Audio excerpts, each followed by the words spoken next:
Halo semuanya. Jadi di sini saya dan teman-teman akan mempresentasikan materi tentang komposisi fungsi dan fungsi inverse. Perkenalkan, saya Arinatih, nomor absen 22. Saya Rasa Febiana, absen 21. Saya Linda Kirania, absen 28. Baik, sebelum kita mulai ke materi, simaklah video berikut ini.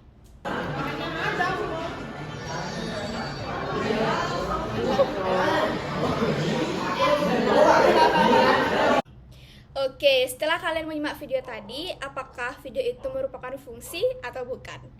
Yap, video tersebut merupakan fungsi. Kenapa? Karena fungsi itu bisa dikatakan jika memiliki hubungan atau relasi dari himpunan A ke himpunan B. Seperti contohnya Aris dengan Rosa. Jadi nggak mungkin hubungan A dengan B, tapi B tiba-tiba sama C. Kan nggak mungkin. Makanya itu tuh bisa dikatakan sebagai fungsi. Adapun syarat dari fungsi itu adalah setiap anggota himpunan A dipasangkan tepat satu dengan anggota himpunan B. Jadi nggak mungkin dia tuh bercabang. Kalau misalkan dia bercabang, itu namanya bukan fungsi. Nah, seperti gambar di samping ini, kalian bisa lihat perbedaan dari fungsi dan bukan fungsi. Contohnya dari yang merupakan fungsi, itu adalah himpunan A itu pasti memiliki satu pasangan di himpunan B. Contohnya kayak A pasangannya dengan E, B pasangannya dengan E juga, C pasangannya dengan D. Walaupun si F ini nggak punya pasangan, yang penting di himpunan A itu semua dia memiliki pasangan. Nah, sekarang coba kita bandingkan sama yang bukan fungsi.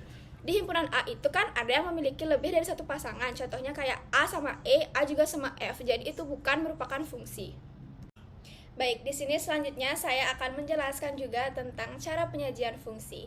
Yang pertama itu dapat disajikan dengan grafik. Jadi, adapun syarat dan penentuan relasi tersebut jika dia termasuk fungsi atau bukan fungsi. Yang pertama, jika garis vertikal tersebut memotong grafik di satu titik, relasi tersebut merupakan fungsi. Adapun yang kedua, jika garis vertikal memotong grafik di dua atau lebih titik, relasi tersebut bukan suatu fungsi.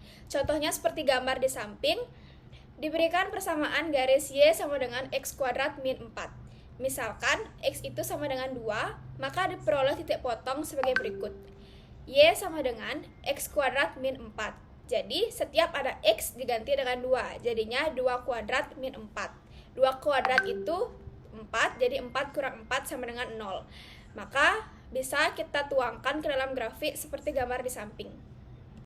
Oke, selanjutnya penyajian fungsi yang kedua itu adalah diagram panah. Bisa dilihat di gambar di samping yang mana termasuk fungsi dan juga bukan fungsi. Jadi di penyajian diagram panah ini sebenarnya cuman menghubungkan apakah di elemen A itu sudah memiliki satu pasangan di elemen B atau belum. Jika belum memiliki satu pasangan berarti dia bukan fungsi. Bisa dilihat untuk yang merupakan fungsi itu kan elemen A memiliki satu aja pasangan di B nih. Bisa dibandingkan dengan yang bukan fungsi, di mana elemen A itu memiliki dua pasangan, maksudnya kayak dia nih dipasangkan 2 kali gitu ke elemen B. Jadi itu bukan fungsi. Itu namanya penyajian dengan cara diagram panah. Selanjutnya di penyajian yang ketiga itu ada himpunan pasangan berurutan. Jadi bentuk pasangan terurut ini adalah X, Y, di mana X adalah anggota domain atau daerah asal dan Y adalah anggota range. Jadi domain dan kodomain ini akan saya jelaskan di slide selanjutnya. Lanjut, jika dalam sebuah himpunan pasangan tersebut ada anggota domain yang sama dan memiliki pasangan yang berbeda, maka relasi tersebut bukan fungsi. Sebaliknya, jika anggota domain semua berbeda, walaupun memiliki pasangan yang sama, relasi tersebut bukan merupakan fungsi. Jadi cara membedakan antara himpunan pasangan terurut dengan diagram panah itu sebenarnya terletak pada, misalkan nih, kayak yang merupakan fungsi itu kan A, E, B, E, C, D. Terus yang bukan fungsi itu A, E, A, F. Kenapa? Karena kan dia ini memiliki dua pasangan berurut di elemen B. Habis itu B, D, C, E itu yang namanya himpunan pasangan berurut. Jadi jelas banget bedanya dengan diagram panah. Oke, selanjutnya saya akan menjelaskan tentang domain, kodomain, dan range. Jadi domain itu memiliki arti daerah asal, contohnya itu kayak di elemen A. Elemen A itu kan 1, 2, dan 3, itu namanya domain. Sedangkan kodomain atau daerah kawan itu di elemen B 2, 3, 4, dan 5. Dan adapun range atau daerah hasil di mana dari elemen A dan B ini yang mana dia berurutan itu namanya range atau daerah hasil, yaitu 2, 3, dan 4. Pokoknya intinya, daerah asal itu di elemen sebelah kiri, daerah kawan itu kemana dia berhubungan, jadi elemen B, dan range atau daerah hasil itu kemana si panah ini berurutan, jadi itu namanya range atau daerah hasil. Baik, di sini saya akan menjelaskan sifat-sifat dari fungsi. Terdapat 3 sifat fungsi, yaitu fungsi injektif, fungsi surjektif, dan fungsi bijektif. Yang pertama ada fungsi injektif. Fungsi injektif itu adalah jika anggota kodomain B hanya dipasangkan satu kali dengan anggota domain A, di mana anggota himpunan daerah kodomain boleh tidak memiliki pasangan. Namun, dari semua anggota kodomain yang terpasangkan hanya ada satu. Tidak boleh ada yang lebih dari satu. Oke, bisa kita lihat dari gambar di samping. Contoh pertama, menunjukkan fungsi injektif. Kenapa? Karena anggota kodomain hanya dipasangkan satu kali dengan anggota domain. Gambar kedua juga merupakan fungsi injektif, karena anggota kodomain boleh tidak memiliki pasangan lebih dari satu.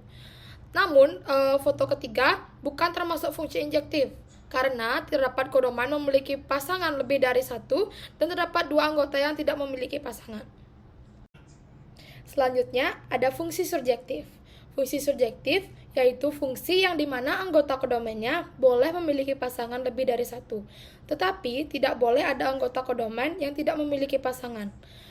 Bisa kita lihat dari gambar di samping. Gambar pertama merupakan fungsi surjektif, karena ada anggota kodomain yang memiliki pasangan lebih dari satu.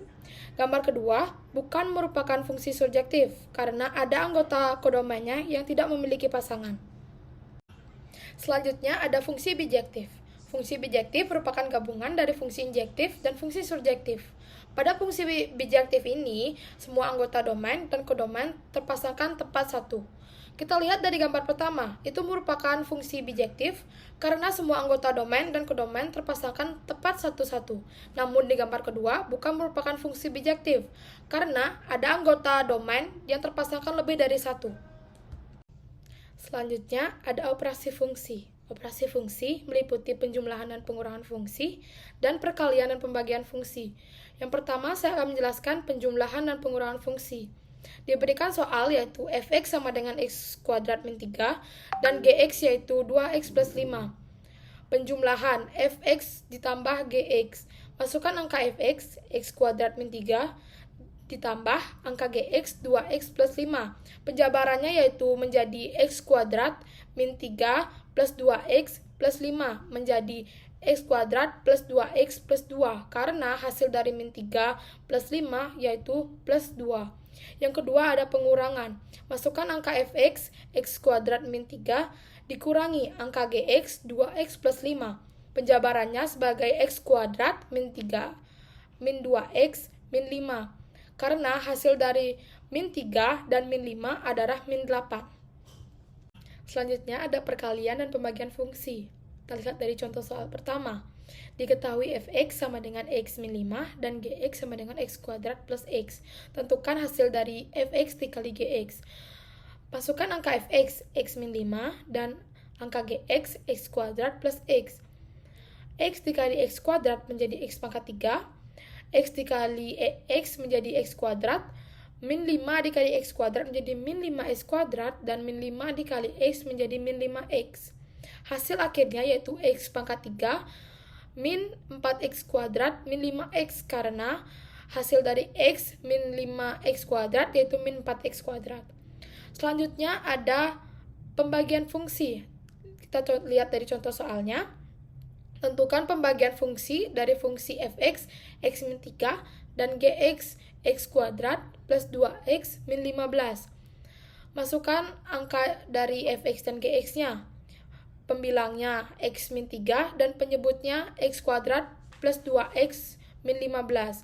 Karena penyebutnya terlalu besar, jadi kita sederhanakan dengan cara difaktorkan. Mendapatkan hasil x plus 5 dan x min 3, karena 5 ditambah min 3 hasilnya 2, dan 5 dikali min 3 hasilnya min 15. Karena ada angka yang sama, maka bisa kita coret, dan hasil akhirnya yaitu 1 per x plus 5. Selanjutnya, kita akan beralih ke komposisi fungsi.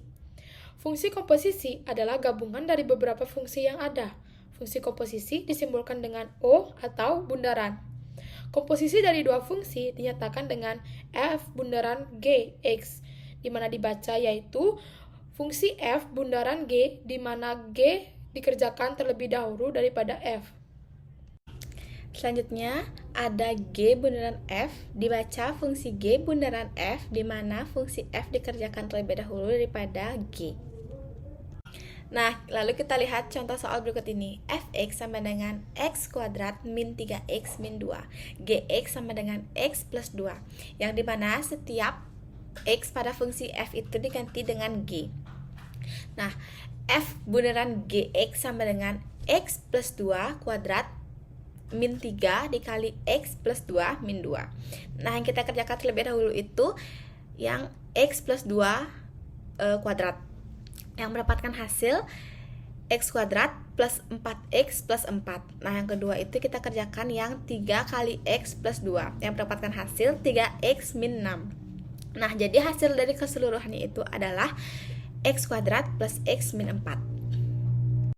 Nah, lalu untuk G bundaran fx-nya itu, dimana setiap x pada fungsi G itu diganti dengan f, yang menjadi x kuadrat min 3x min 2 plus 2. Kenapa plus 2? Karena di gx-nya itu ada plus 2-nya. Lalu yang mendapatkan hasil x kuadrat min 3x.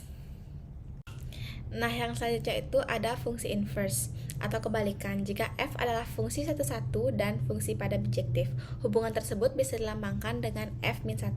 Dan kalian juga bisa lihat fungsi inverse di bawah ini.